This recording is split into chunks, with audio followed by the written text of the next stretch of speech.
It's bedtime story time. Learn to love to read with Dr. Marcela Frausto every Wednesday night at 7 p.m. on Facebook Live. Hi everyone, it's me again.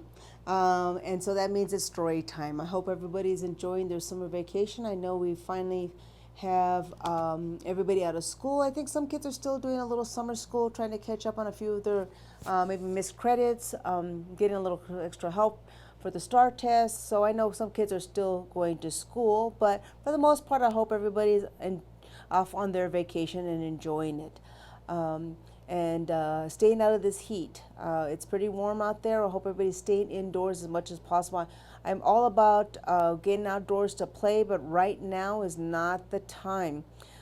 We need to conserve our times for being outdoors to maybe the early morning and maybe late in the day, late in the afternoon, to minimize. I know some of you have sports practice, things like that. If you do have it in the afternoon, please, moms, dads, have water available for your kids to for their practices.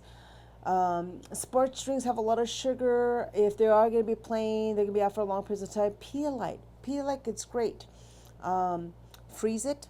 Get just a little slush to it. The kids like it. I like it. That's how I drink mine. So just stay out of the heat during the bulk of the middle of the day. That's the worst time. But we do need to stay hydrated. We do want you to be, out and about, swimming, things like that. All that's great stuff for the summer, to remain active. That's what we want to do, but just do it safely. All right. So let's get into today's book, and let's see what we're going to talk about today. But I Want It. That's our book today. By Holly Karapetkova. All right, But I Want It. Little Worm wanted a lot of things. Wherever he went, he wanted everything. I need super worm characters.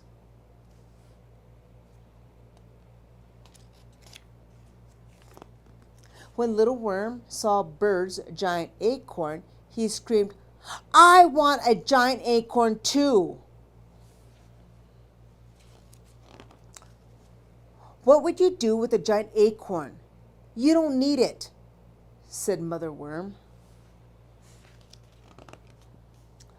When Little Worm's father took him to the park, he begged for an ice cream cone. "No," said Father Worm, "you don't need an ice cream before dinner."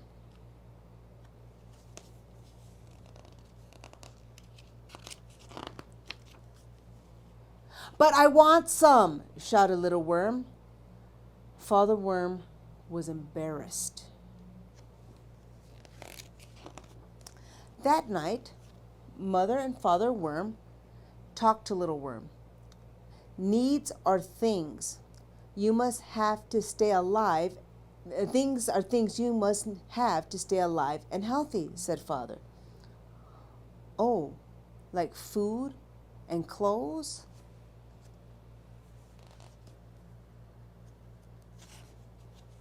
"Yes," said Father. "You don't need junk food and toys. Those are things you want. We get you what you need," said Mother, "but you have to stop begging for things you don't need." A few days later, Little Worm went shopping with his mother.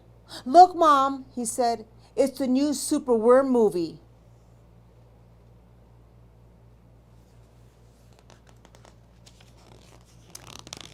Then Little Worm stopped and thought for a moment. "I don't need that," he said. Mother Worm smiled.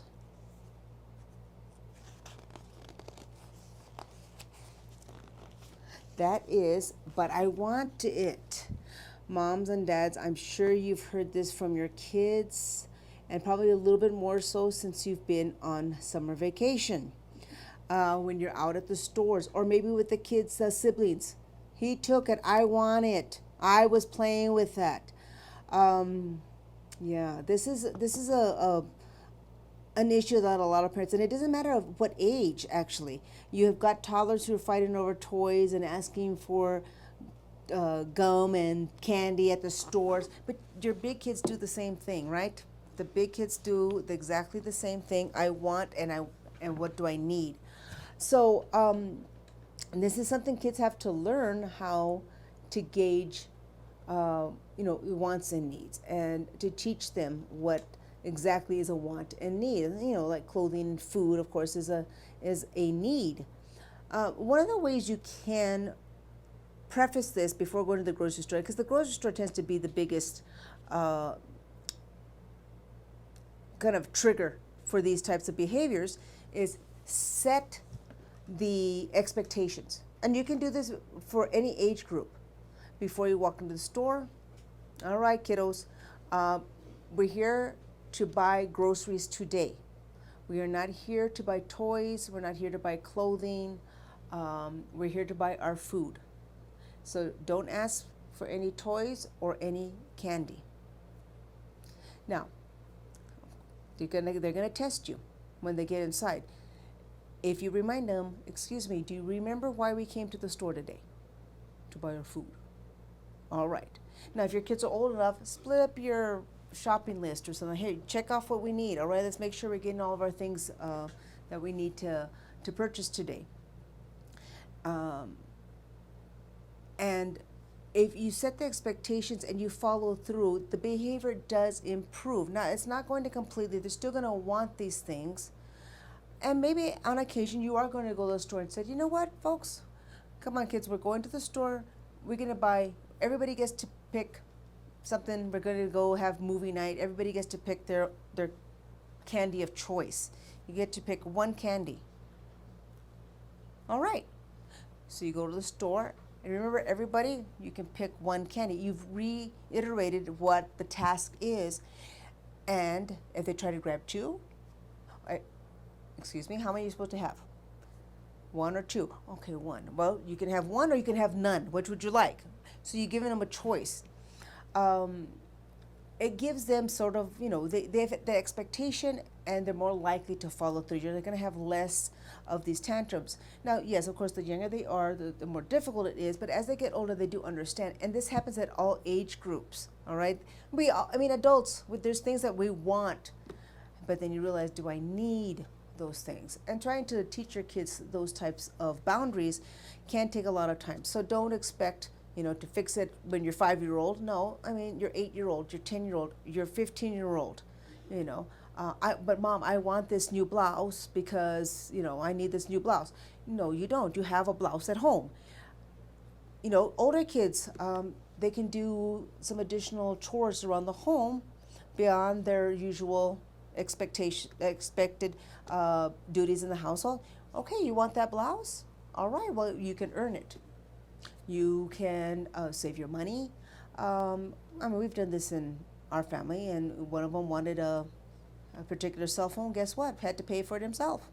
He had to save his money, and then he proceeded to break it because he broke the screen. So we had to discuss about taking care of the things, and he was very upset because of the fact that he had accidentally dropped his phone and broke the screen. So some of those items that they don't need, their wants, the older kids, they can learn the responsibility and earning the money. They're actually probably more likely, not all the time because this one did break his phone, but more likely to take care of that item. Or if they want that blouse, or they want, these are all things that wants and needs are difficult to discern. The younger they are, I want candy.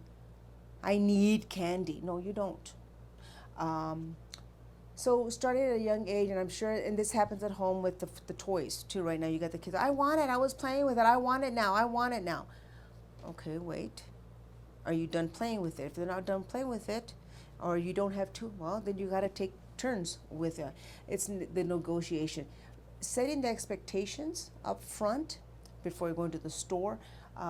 Extend back, okay, we're going to go play for right now.